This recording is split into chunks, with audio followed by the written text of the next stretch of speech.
One of the biggest movements right now, I think, in hair is definitely the ombre look. For those of you who don't know, ombre is basically a focus of hair color on the ends of your hair. Right now, you see a lot of girls leaving the roots very dark and making the ends much lighter. This can be done in two ways. I would say the first way would be to keep your natural hair as the dark color inside. The second way would be to actually mix up a hair dye that's maybe 2 to 3 shades darker than what you naturally have. I'll show you a little tip on how to get a great ombre look. One of the things I recommend before you start is to find a cape or an old towel. Because you're going to be focusing the majority of the color on the ends of your hair, whatever you have on your shoulders and around is going to get destroyed by the hair color.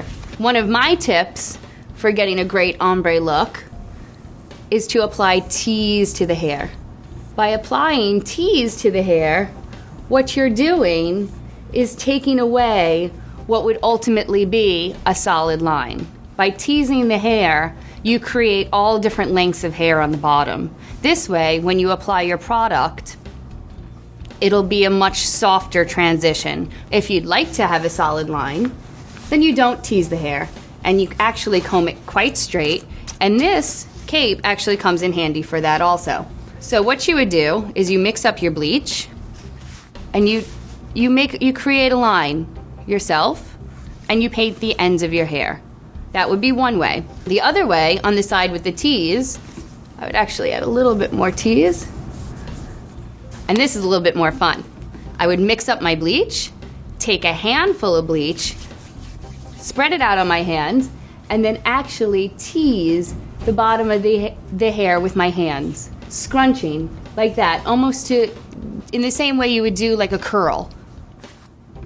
Once you have your products in, you let them lighten. Again, we only apply to lightener. Lightener lightens what we put it on. Every few minutes, take a look and see how light did the ends get. Is it ready or not? You'll be able to tell just by looking. So once your ombre tips are as light as you'd like them, you wash it off, shampoo them, condition them, and dry them.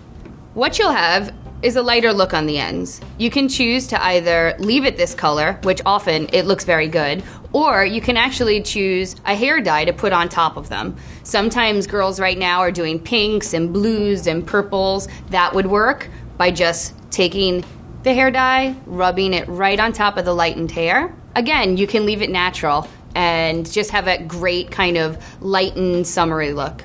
Another thing that's going on right now is the reverse ombre. And the reverse ombre is a little bit more complicated. The reverse ombre is making the roots lighter and the ends darker.